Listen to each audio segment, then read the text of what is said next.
નમામિ યમુનાં કૃષ્ણાં કૃષ્ણતુર્યપ્રિયામહં નિજાચાર્ય પદાંભોજ દાસે ભાવં પ્રયચ્છતુ. પૂજ્ય જીજી અને આપ સૌ સ્વજનો, આત્મીયજનો, શ્રી યમુનાજીનું ગુણગાન આપણે સૌ શ્રવણ કરી રહ્યા છીએ, પણ સાથે સાથે વર્તમાન સમયમાં વ્રજમાં જે શ્રી યમુનાજીની સ્થિતિ આજે થઈ રહી છે એના માટે આપણે લોકો બહુ જ બેદરકાર છીએ. ફક્ત ઘરમાં બેસીને યમુનાષ્ટકનો પાઠ કરવાથી કે યમુનાજીની લોટીજીની સેવા કરવાથી કે ગુણગાન ગાવાથી હવે ચાલવાનું નથી. શ્રી યમુનાજીના શુદ્ધ જલને, શુદ્ધ સ્વરૂપને પ્રાપ્ત કરવા માટે સમગ્ર વૈષ્ણવ સૃષ્ટિએ હવે કમર કસવી પડશે. શ્રીમદ ભાગવતજીમાં બાલલીલામાં પ્રસંગ આવે છે કે કાલી નાગે શ્રી યમુનાજીના જલને વિષેલું બનાવ્યું, ઝેરી બનાવ્યું.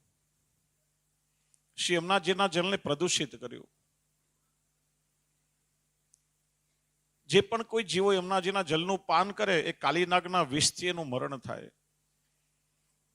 એ જલ એટલું વિષેલું બન્યું કે યમુનાજીના તટનું ઘાસ પણ પેલું એકદમ ઝેરી ઉગે અને જે તૃણચરે ઘાસને ચરે એમના પણ મરણ થાય. ત્યારે ગ્વાલ બાલોએ ઠાકોરજીને વિનંતી કરી કે યમુનાજીનું જલ એ તો મારું જીવન પ્રાણ છે, અને એ યમુનાજીનું જલ જો વિષેલું થશે તો આ વ્રજવાસીઓનું પોષણ કેવી રીતે થશે? હે કનૈયા, કંઈ ઉપાય કરો. ત્યારે ઠાકોરજીએ ગેડી દડાની રમતને નિમિત્ત બનાવી અને યમુનાજીમાં સ્વયં પધારી કાલી નાગને નાથ્યો. કાલી નાગ સાથે દ્વંદ્વ યુદ્ધ કર્યું, પોતાના ચરણ સંબંધથી એને ભક્તિનું દાન કર્યું અને યમુનાજીમાંથી એને પોતાના મૂળ સ્થાને મોકલ્યો અને યમુનાજીના જલને ફરીથી શુદ્ધ બનાવ્યું. આજે 5000 વર્ષ પછી પાછી સ્થિતિ થઈ છે. જેમ કાલીનાગની અનેક ફણાઓ હતી એમ જુદા જુદા પ્રકારે આજે યમુનાજીનું જલ પ્રદૂષિત થયું છે. ઘણા બધા એના કારણો છે. અતિનિકુંડ ડેમમાં યમુનાજીના મૂળ પ્રવાહને રોકી દેવામાં આવે છે. કારણ ત્યાંથી આગળ વચ્ચે યમુનાજીનો સૂકો પટ પણ આવે છે. તો યમુનાજીમાં જલ આવ્યું ક્યાંથી? યમુનોત્રીના મૂળ જલને તો ઉપર રોકી દીધું. તો એનું સર્વે કરવામાં આવ્યું કે 19 જુદા જુદા નાળાઓના માધ્યમથી યમુનાજીના તટી વિસ્તારમાં જે ઇન્ડસ્ટ્રીઝો આવેલી છે, બધી કારખાનાઓ છે, એનું ઇન્ડસ્ટ્રીયલ કેમિકલ વેસ્ટેજ અને ખાડખૂટાઓનું, ગટરનું બધું મલિન પાણી નાળાઓના માધ્યમથી યમુનાજીમાં ઠલાવાય છે. એના કારણે યમુનાજીનું જલ આજે પાન કે સ્નાન કરવા લાયક રહ્યું નથી. આ પહેલાની સરકારે તો યમુનાજીના જલને ડેડ રિવર ઘોષિત કરી દીધી. આજથી 25-30 વર્ષ પહેલા કોઈ વૈષ્ણવ વ્રજમાં ગયા હોય ને સ્મૃતિ હોય તો આ મોટા મોટા કાચબાઓ અને માછલીઓના દર્શન યમુનાજીમાં થતા.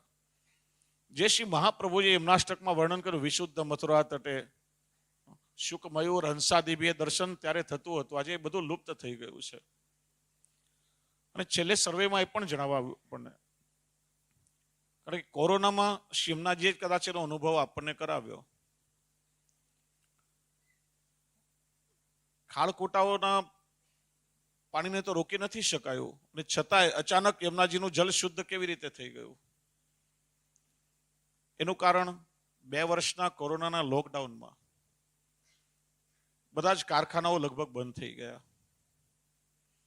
અને કારખાનાઓનું એ ઝેરી કેમિકલ વાળું બધું જ રસાયણયુક્ત પાણી એ યમુનાજીમાં આવતું બંધ થઈ ગયું અને વચ્ચે યમુનાજીનું જલ એટલું સુંદર શુદ્ધ થયું કે બધા જ યમુનાજીમાં સ્નાન કરવા લાગ્યા અને પાન કરવા લાગ્યા. ત્યારે એ માટે ઘણા સમયથી આંદોલનો ચાલી રહ્યા છે. અનેક વલ્લભકુલના આચાર્ય બાળકો પણ એમાં જોડાયા છે. સનાતન ધર્મના અનેક અગ્રગણ્ય સંતો મહાત્માઓ પણ સાથે સાથે યમના શુદ્ધિકરણ અને યમના મુક્તિકરણ આંદોલનમાં જોડાયા છે. કેટલીય વખત લાખોની સંખ્યામાં મથુરાથી દિલ્હી તરફ રેલીઓ પણ નીકળી છે, પણ છેવટેનું કંઈ પરિણામ હજી સુધી મળ્યું નથી.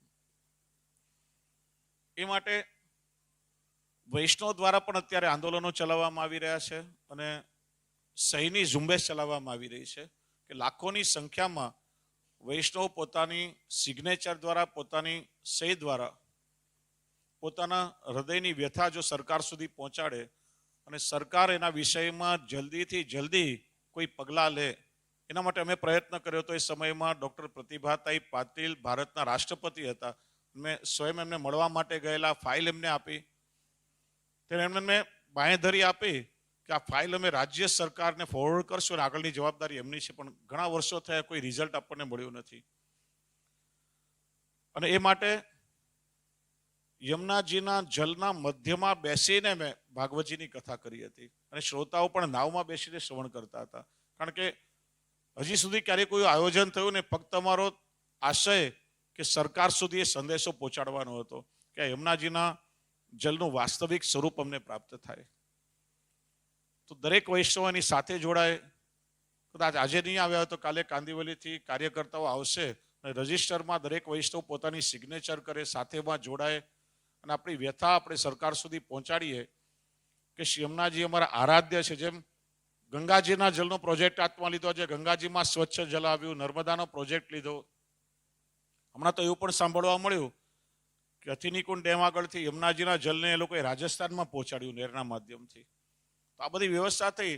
તો વિચારો તમે કે વ્રજમાં જો યમુનાજીનું મૂળ સ્વરૂપ નહીં હોય તો વ્રજની શું સ્થિતિ થશે? યમુનાજી વગર આપણે વ્રજની કલ્પના પણ ના કરી શકીએ.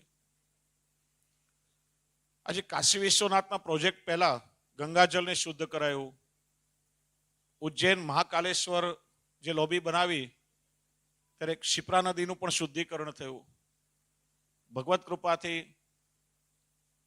સરકારના અથાગ પ્રયત્નથી, માનનીય વડાપ્રધાનના પ્રયત્નથી મૂળ સ્થાનમાં રામલલાની પધરામણી પણ થઈ ચૂકી. કાશી માટે પણ પ્રયત્ન ચાલી રહ્યો છે. ભવિષ્યમાં મથુરામાં ભગવાન શ્રી કૃષ્ણ પણ કદાચ એમના મૂળ સ્થાનમાં પધારશે એવી ભાવના આપણે સૌ રાખીએ. એ પહેલા જો યમુનાજીનું શુદ્ધિકરણ થઈ જાય ને તો ઠાકોરજીને પણ એમના પ્રિયાજી સાથે રમણ કરવામાં આનંદ આવે. એ આપણો બધાનો ભાવ છે. તો એના માટે દરેક વૈષ્ણવ સાથે આ અભિયાનમાં જોડાઓ એવી આપ સૌને મારી હાર્દિક અપીલ છે. બોલીએ શ્યામ સુંદર શ્રી યમુને મહારાણી. હવે